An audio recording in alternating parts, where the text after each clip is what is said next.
La parole est à Monsieur Pascal Popelin, rapporteur de la Commission des lois constitutionnelles, de la législation et de l'administration générale de la République.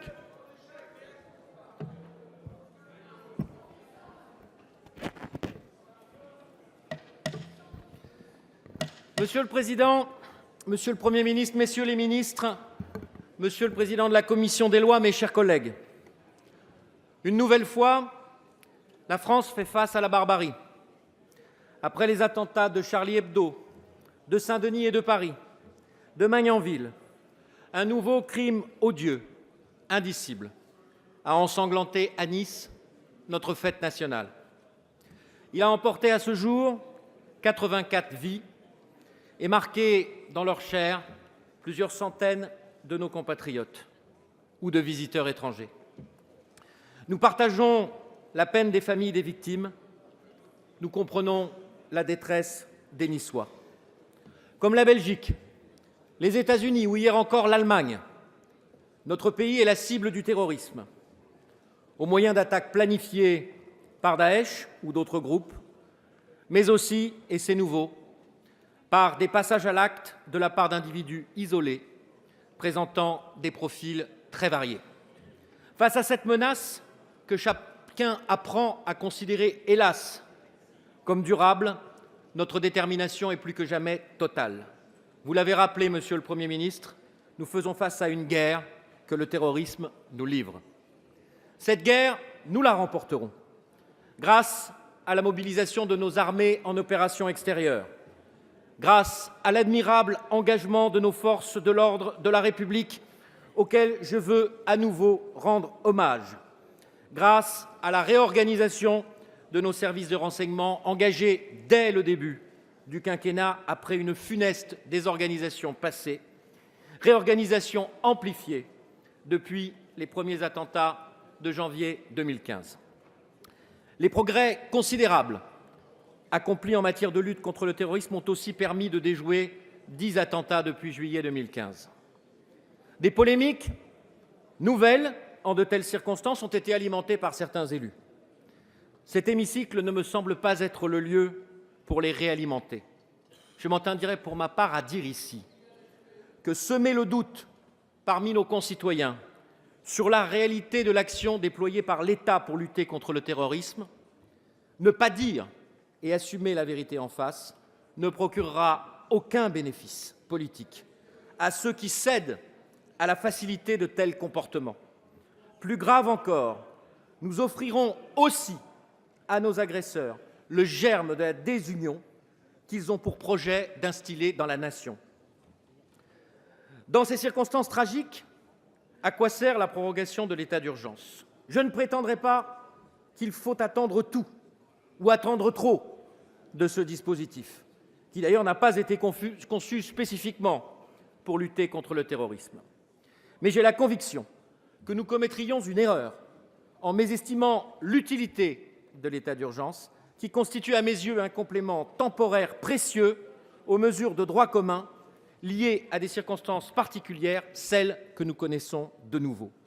L'état d'urgence est d'abord une réponse à une situation précise, la menace d'un péril imminent au sens de la loi du 3 avril 1955, telle que la récidive d'attentats de masse, avec 5 attaques, dont 3 ont occasionné plusieurs dizaines de victimes.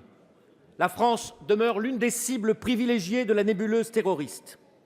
Au regard de ce risque, la condition de péril imminent posée par l'article 1er de la loi du 3 avril 1955 pour la mise en œuvre de l'état d'urgence paraît donc malheureusement satisfaite. Le Conseil d'État l'a d'ailleurs confirmé dans son avis sur le projet de loi.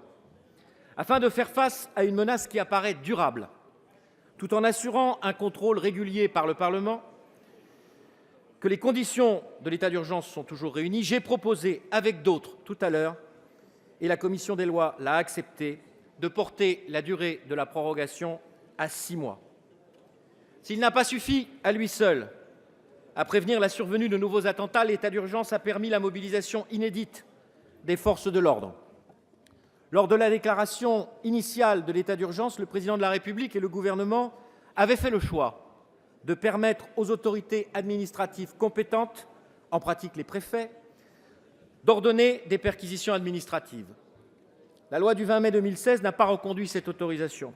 La principale raison qui nous avait conduits à cette décision était l'arbitrage du Conseil constitutionnel du 19 février 2016 qui avait censuré la faculté de copier les supports informatiques lors de ces perquisitions, amoindrissant considérablement ainsi l'efficacité de la mesure. C'est pourquoi, avant d'autoriser de nouveau les perquisitions administratives, l'article 2 du projet de loi crée un nouveau régime de saisie des données et des matériels informatiques destiné à se substituer aux dispositifs censurés. Outre les perquisitions administratives, 10 autres mesures individuelles ou générales prévues par la loi de 1955 peuvent d'ores et déjà être utilisées au titre de l'état d'urgence. L'assignation à résidence, complétée le cas échéant par une assignation à domicile à temps partiel et par des pointages au commissariat ou à la brigade de gendarmerie. À l'heure actuelle, 82 personnes sont assignées à résidence. L'institution de zones de protection ou de sécurité, qui a contribué à la sécurisation de l'Euro 2016.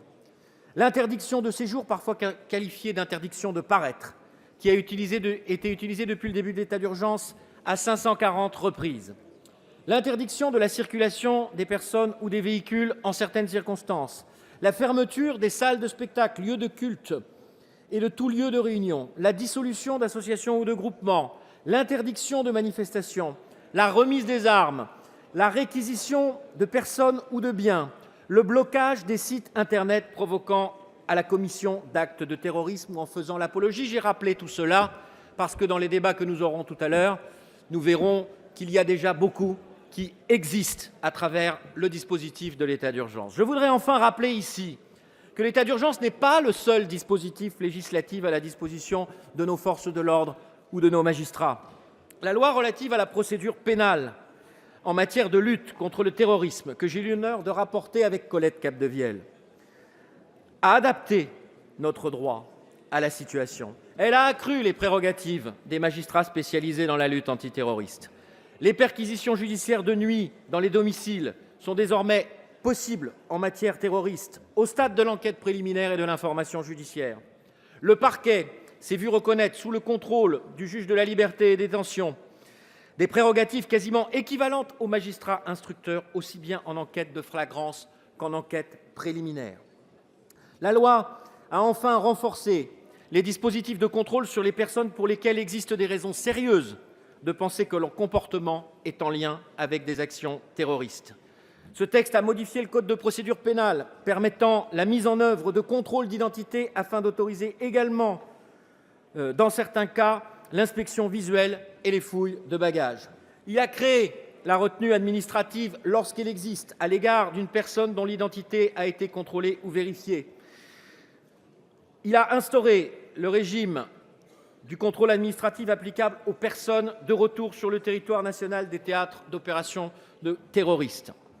Par ailleurs, le Premier ministre l'a rappelé, l'état d'urgence se combine avec des mesures administratives de droit commun qui permettent de lutter contre le terrorisme et qui sont également pleinement utilisées par le gouvernement. Au 15 juillet 2016, 229 personnes ont fait l'objet d'une interdiction administrative de sortie de territoire, disposition que nous avons créée dans la loi du 13 novembre 2014 de lutte contre le terrorisme. 158 personnes ont été visées par un arrêté d'interdiction administrative de territoire créé par la même loi. 64 personnes ont fait l'objet d'un arrêté d'expulsion, notamment les individus présents dans la zone syrako-irakienne. Et le contrôle des frontières, vous l'avez rappelé, Monsieur le Premier ministre, qui est en vigueur depuis novembre 2015, a permis le contrôle de 48 millions de personnes à nos frontières terrestres, maritimes ou aériennes, 28 000 ayant été refoulées. Mes chers collègues, nul ne comprendrait, à l'heure de l'épreuve, que nous nous privions de ces ressources. Notre responsabilité est de mobiliser tous les ressorts de notre législation, dans le respect de l'état de droit, afin de permettre aux moyens opérationnels de se développer. Le présent projet de loi de prorogation traduit cette résolution. Il a déjà été utilement complété en commission. Il nous appartient d'apprécier si nous pouvons aller plus loin dans les limites des jurisprudences constitutionnelles et européennes. C'est à cela, mes chers collègues, et rien qu'à cela, que je vous appelle ce soir dans un esprit de construction, de sérieux, de rigueur, d'humilité, de vérité à travailler au service de la protection de la France, des Françaises et des Français. Merci, Monsieur Poplin.